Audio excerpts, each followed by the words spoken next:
Assalamualaikum warahmatullahi wabarakatuh. Perkenalkan, saya Sintong Parudin Semabutar dengan NPM 2311031015. Pada kesempatan ini dan melalui video ini, saya akan membuat video presentasi mengenai mata kuliah akuntansi keuangan lanjutan pada materi bab 8, yaitu utang antar perusahaan. Baiklah, yang pertama yaitu mengenai pendahuluan. Hutang antar perusahaan itu terjadi ketika suatu entitas dalam grup perusahaan meminjam atau bertransaksi dengan entitas lain di dalam grup yang sama. Nah, ini dapat berbentuk pinjaman, utang dagang, atau utang dividen. Apa tujuan dari utang antar perusahaan ini? Tujuannya yaitu untuk sebagai efisiensi keuangan, optimalisasi pajak, dan pendanaan proyek internal. Nah, selanjutnya itu ada jenis hutang antar perusahaan. Yang pertama itu ada utang dagang antar perusahaan. Utang dagang antar perusahaan ini terjadi dalam transaksi jual beli barang atau jasa antar entitas grup, yaitu di dalam grup yang sama. Nah, yang kedua ada pinjaman antar perusahaan. Pemberian pinjaman dari perusahaan induk ke anak perusahaan atau sebaliknya. Dan yang ketiga ada utang dividen. Nah, utang dividen ini yaitu hutang yang timbul karena keputusan distribusi laba kepada penanggung saham yang belum dapat dibayarkan. Nah, selanjutnya itu ada pengakuan dan pengukuran. Nah, hutang antar perusahaan itu diakui sebagai liabilitas ataupun kewajiban dalam laporan keuangan bagi pihak yang berutang.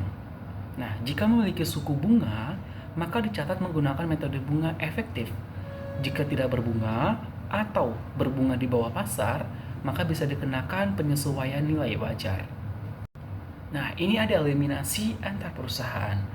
Dalam laporan keuangan konsolidasi, hutang antar perusahaan harus dieliminasi untuk menghindari penggandaan angka. Nah, eliminasi ini dilakukan dalam dua kasus. Yang pertama, hutang piutang antar perusahaan. Contoh, di PT A itu memiliki utang 500 juta kepada PT B, maka harus dieliminasi dalam laporan konsolidasi. Nah, yang kedua, ada beban dan pendapatan bunga. Nah, jika ada pinjaman berbunga, maka beban bunga di suatu perusahaan harus dieliminasi dengan pendapatan bunga di perusahaan lain. Nah, ini ada contoh eliminasi hutang antar perusahaan. Kasusnya itu adalah PT Induk itu meminjamkan 1 miliar kepada PT Anak dengan bunga 10%. Nah, dalam laporan keuangan konsolidasi harus dihapus, yaitu hutang di PT Anak versus piutang di PT Induk. Beban bunga di PT Anak versus pendapatan bunga di PT Induk. Jurnal eliminasinya yaitu yang pertama, untuk menghapus saldo utang piutang.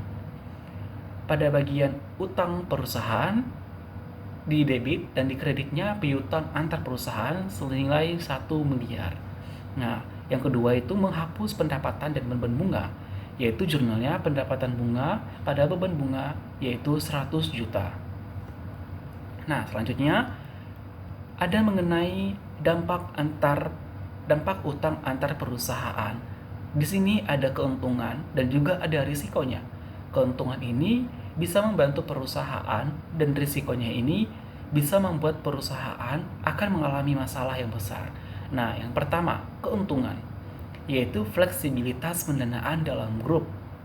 Bisa juga untuk mengoptimalkan pajak dan memudahkan manajemen likuiditas. Bagaimana risikonya?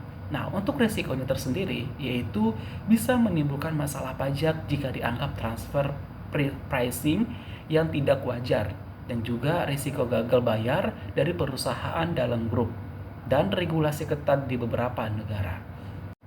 Nah, di sini ada kesimpulan dari materi.